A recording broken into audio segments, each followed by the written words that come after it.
Gerald Durrell became one of my literary heroes when I was 15 years old and got a prize for excelling in my school examinations. And the name of the book was My Family and Other Animals. Gerald Durrell was a world famous animal collector and conservationist and brought about revolutionary changes in the way zoos are built and maintained and regarded all over the world. Today, his Jersey Wildlife Trust trains zookeepers worldwide. But he was incredibly talented as a writer. I have learned far more biology from him than from all my textbooks, despite doing so well in my joint entrance medical entrance examination. And a man who can mix up so much knowledge with so much fun and such brilliant literary skill can only be called a genius. It's a pity that our literature doyens in our universities still push hackneyed old syllabuses of authors whom nobody reads, and they've probably never read such wonderful writing. Otherwise, Durrell would be very high on their list of prescribed textbooks.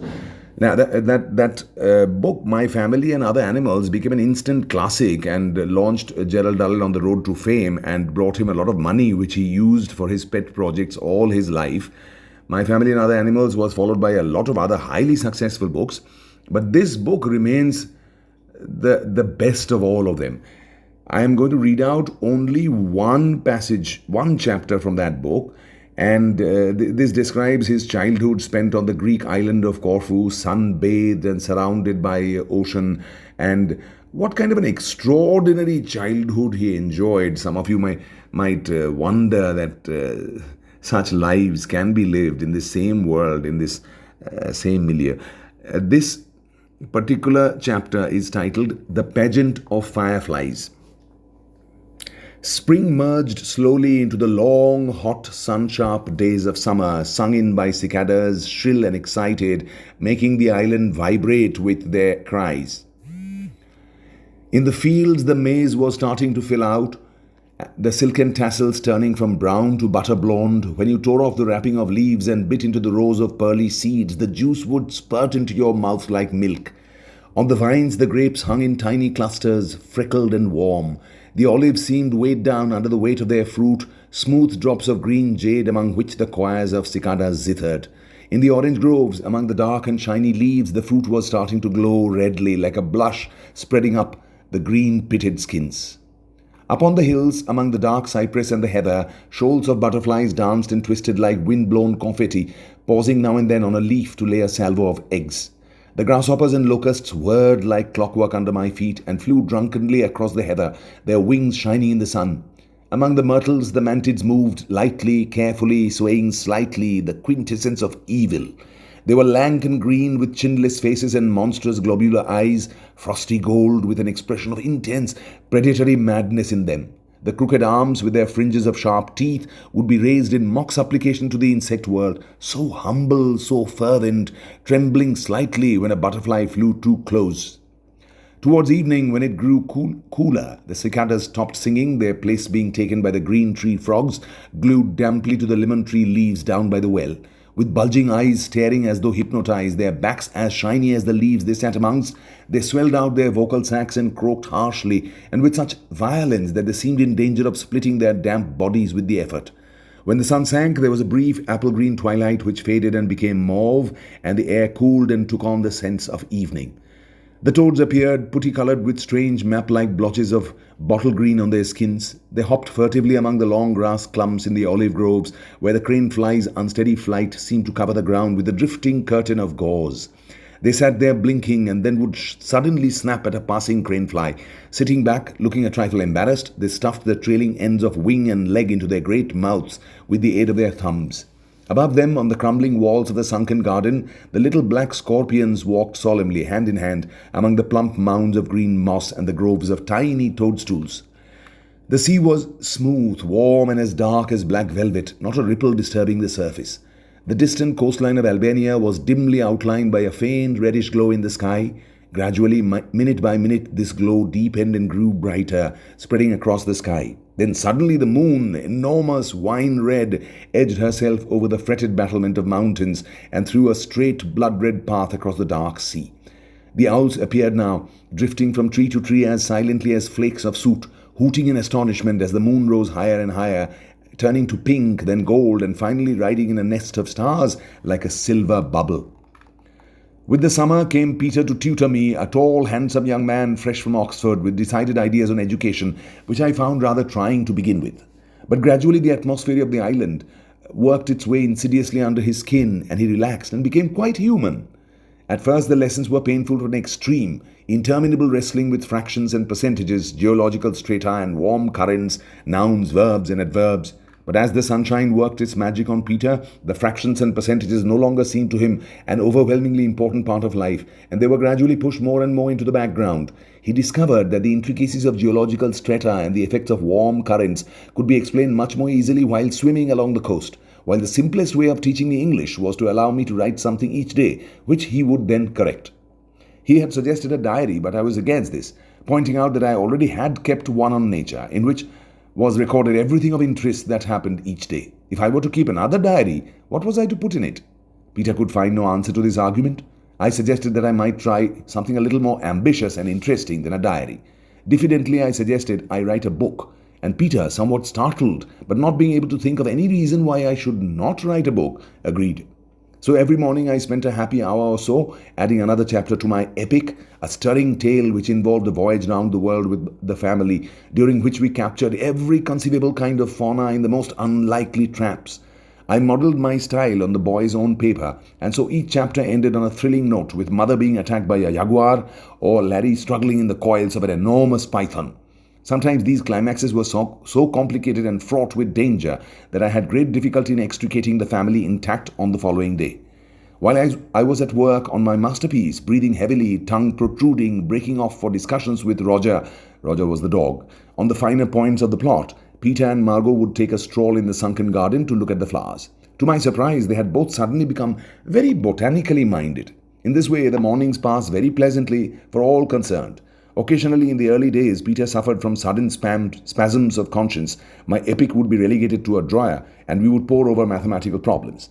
But as the summer days grew longer and Margot's interest in gardening became more sustained, these irritating periods became less frequent.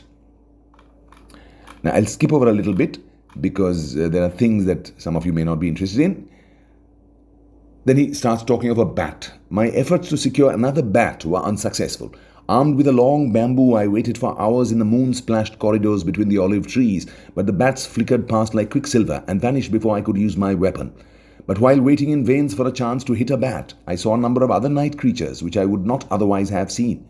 I watched a young fox hopefully digging for beetles in the hillside, scrabbling with slim paws at the earth and scrunching the insects up hungrily as he unearthed them. Once, 5 jackals appeared out of the myrtle bushes, paused in surprise at seeing me, and then melted away among the trees like shadows. The nightjars on silent silky wings would slide as smoothly as great black swallows along the rows of olives, sweeping across the grass in pursuit of the drunken, whirling crane flies. One night a pair of squirrel dormice appeared in the tree above me and chased each other in wild exuberance up and down the grove, leaping from branch to branch like acrobats, skittering up and down the tree trunks, their bushy tails like puffs of grey smoke in the moonlight. I was so fascinated by these creatures that I was determined to try to catch one. The best time to search for them was, of course, during the day, when they would be asleep. So I hunted laboriously through the olive groves for their hideout, but it was a hopeless quest, for every gnarled and twisted trunk was hollow and each contained half a dozen holes. However, my patience did not go entirely unrewarded, for one day I thrust my arm into a hole and my fingers closed round something small and soft, something that wiggled as I pulled it out. At first glance, my capture appeared to be an outsized bundle of dandelion seeds, furnished with a pair of enormous golden eyes. Closer inspection proved it to be a young Scops owl, still clad in his baby down. We regarded each other for a moment, and then the bird, apparently indignant at my ill-mannered laughter at his appearance, dug his tiny claws deeply into my thumb, and I lost my grip on the branch, so that we fell out of the tree together. I carried the indignant owlet back home in my pocket and introduced him to the family with a certain trepidation. To my surprise, he was greeted with unqualified approval and no objection was raised to my keeping him. He took up residence in a basket kept in my study, and after much argument he was christened Ulysses. From the first he showed that he was a bird of great strength of character, not to be trifled with. Although he would have fitted comfortably into a teacup, he showed no fear and would unhesitatingly attack anything and everyone, regardless of size. As we all had to share the room, I felt it would be a good idea if he and Roger got on intimate terms. So as soon as the owl had settled down, I performed the introductions by placing Ulysses on the floor and telling Roger to approach and make friends. Roger had become very philosophical about having to make friends with the various creatures that I adopted, and he took the appearance of an owl in his stride. Wagging his tail briskly in an ingratiating manner, he approached Ulysses, who squatted on the floor with anything but a friendly expression on his face. He watched Roger's approach in an unwinking stare of ferocity. Roger's advance became less confident. Ulysses continued to glare as though trying to hypnotize the dog. Roger stopped, his ears drooped, his tail wagging only feebly, and he glanced at me for inspiration. I ordered him sternly to continue his overtures of friendship. Roger looked nervously at the owl and then with great nonchalance walked round him in an effort to approach him from the back. Ulysses, however, let his head revolve too and kept his eyes still fixed on the dog. Roger, never having met a creature that could look behind itself without turning round, seemed a trifle nonplussed. After a moment's thought, he decided to try the skittish, let's all have a jolly game approach. He lay down on his stomach, put his head between his paws, and crept slowly towards the bird, whining gently and wagging his tail with abandon. Ulysses continued to look as though he was stuffed. Roger, still progressing on his stomach, managed to get quite close, but then he made a fatal mistake. He pushed his woolly face forward and sniffed loudly and interestedly at the bird. Now, Ulysses would stand a lot, but he was not going to be sniffed at by a mountainous dog covered with black curls. He decided that he would have to show this ungainly and wingless beast exactly where he got off. He lowered his eyelids, clicked his beak, hopped into the air and landed squarely on the dog's muzzle, burying his razor-sharp claws in the black nose. Roger, with a stricken yelp, shook the bird off and retired beneath the table. No amount of coaxing would get him to come out until Ulysses was safely back in his basket. Well, the two of them ultimately became very good friends. Now, again, I'm going to skip some parts because it's a long chapter. In the summer, when the moon was full, the family took to bathing at night, for during the day the sun was so fierce that the sea became too hot to be refreshing.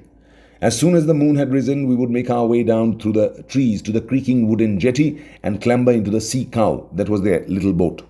With Larry and Peter on one oar, Margot and Leslie on the other, and Roger and myself in the bows to act as lookouts, we would drift down the coast for half a mile or so to where there was a small bay with a lip of white sand and a few carefully arranged boulders, smooth and still sun-warm, ideal for sitting on. We would anchor the sea cow in deep water and then dive over the side to gambol and plunge and set the moonlight shaking across the waters of the bay. When tired, we swam languidly to the shore and lay on the warm rocks, gazing up into the star-freckled sky.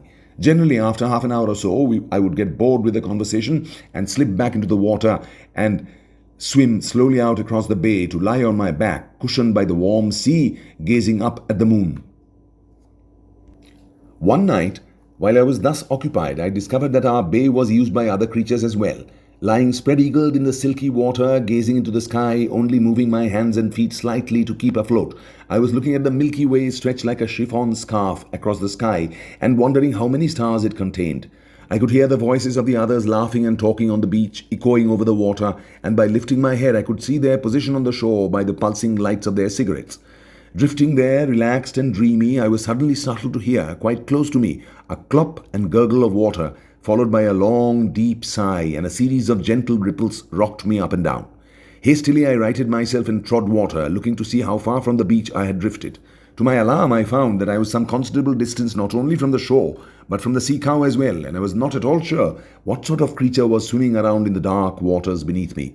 I could hear the others laughing on the shore at some joke or other, and I saw someone flip a cigarette end high into the sky like a red star that curved over and extinguished itself at the rim of the sea.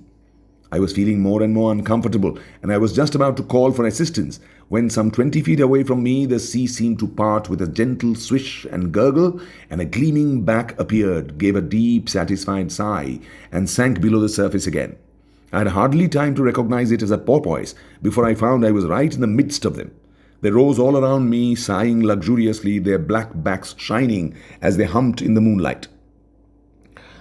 There must have been about 8 of them, and one rose so close that I could have swum forward 3 strokes and touched his ebony head.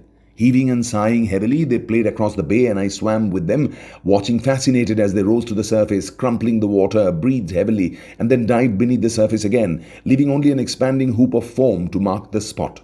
Presently, as if obeying a signal, they turned and headed out of the bay toward the distant coast of Albania, and I trod water and watched them go, swimming up the white chain of moonlight, backs agleam as they rose and plunged with heavy ecstasy in the water as warm as fresh milk. Behind them they left a trail of great bubbles that rocked and shone briefly, like miniature moons before vanishing under the ripples.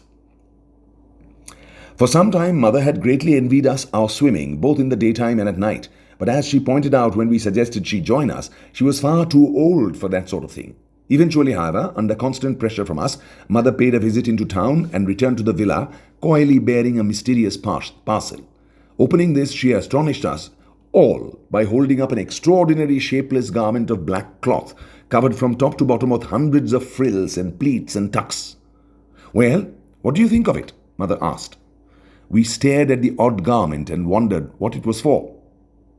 "What is it?" asked Larry at length. "It's a bathing costume, of course," said Mother. "What on earth did you think it was?"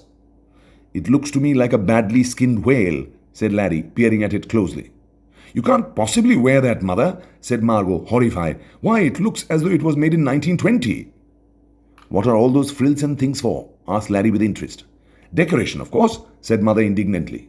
"What a jolly idea! Don't forget to shake the fish out of them when you come out of the water." "Well, I like it anyway," Mother said firmly, wrapping the monstrosity up again, "and I'm going to wear it." "You'll have to be careful you don't get waterlogged with all that cloth around you," said Leslie seriously. "Mother, it's awful. You can't wear it," said Margot. "Why on earth didn't you get something more up to date?"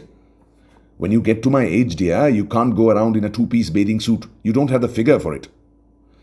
"I'd love to know what sort of figure that was designed for," remarked Larry. "You really are hopeless, Mother," said Margot despairingly. "But I like it, and I'm not asking you to wear it," Mother pointed out belligerently.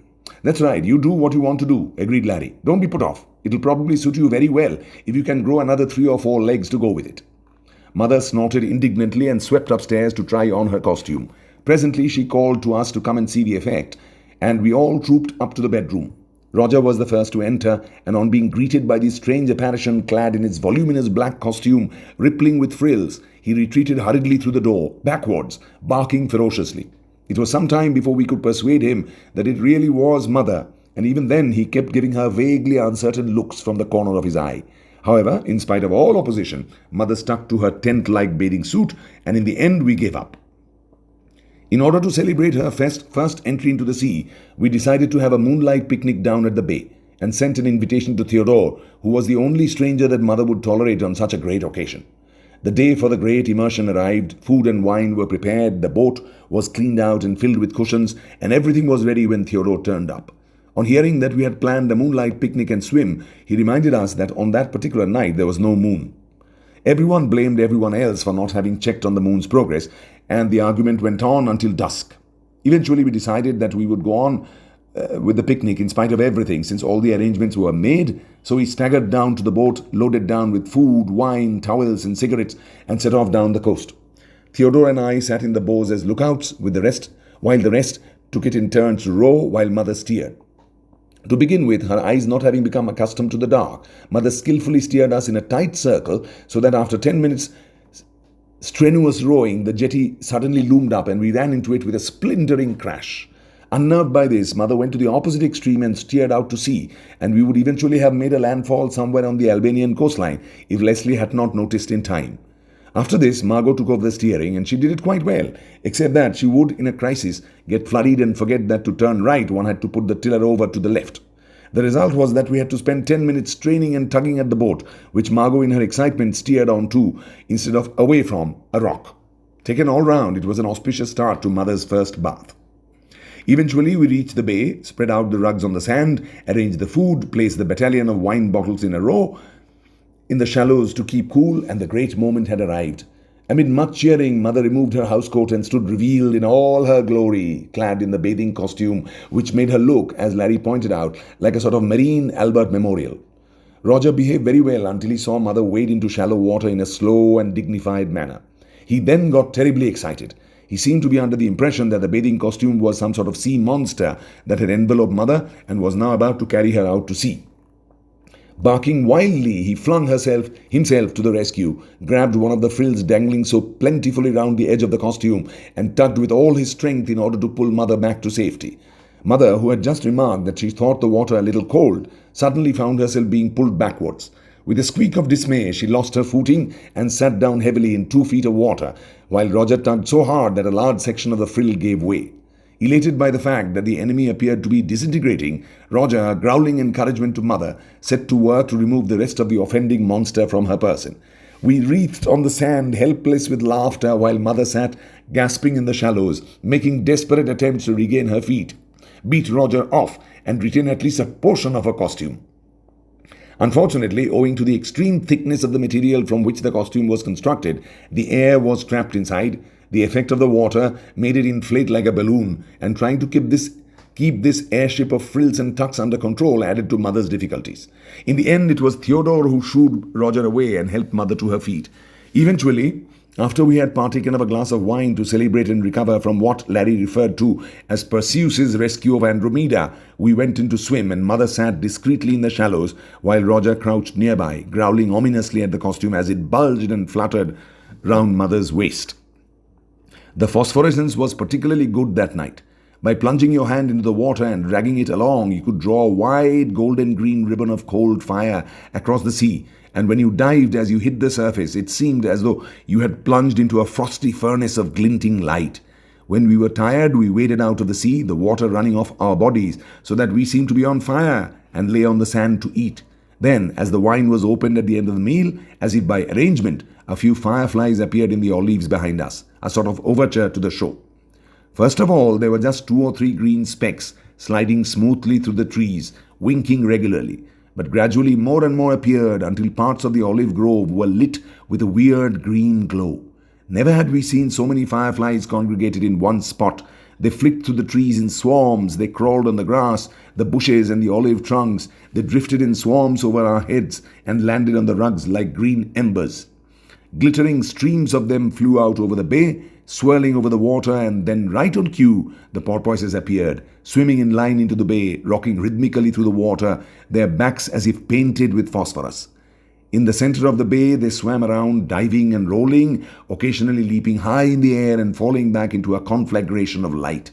With the fireflies above and the illuminated porpoises below, it was a fantastic sight. We could even see the luminous trails beneath the surface, where the porpoises swam in fiery patterns across the sandy bottom, and when they leaped high in the air, the drops of emerald glowing water flicked from them, and you could not tell if it was phosphorescence or fireflies you were looking at. For an hour or so, we watched this pageant, and then slowly the fireflies drifted back inland and farther down the coast. Then the porpoises lined up and sped out to sea, leaving a flaming path behind them that flickered and glowed and then died slowly like a glowing branch laid across the bay. Now, depending on the age of the listener, I would say 2 things. When you worry about how to write a descriptive essay, listen to this magnificent piece again and again. And those who are much older and who think they have seen a little of the world, imagine how diverse, how rich, how beautiful, and how very different lives some people lead. Try to see it all, visualize it all in your mind's eye, and then think, do you really need a movie?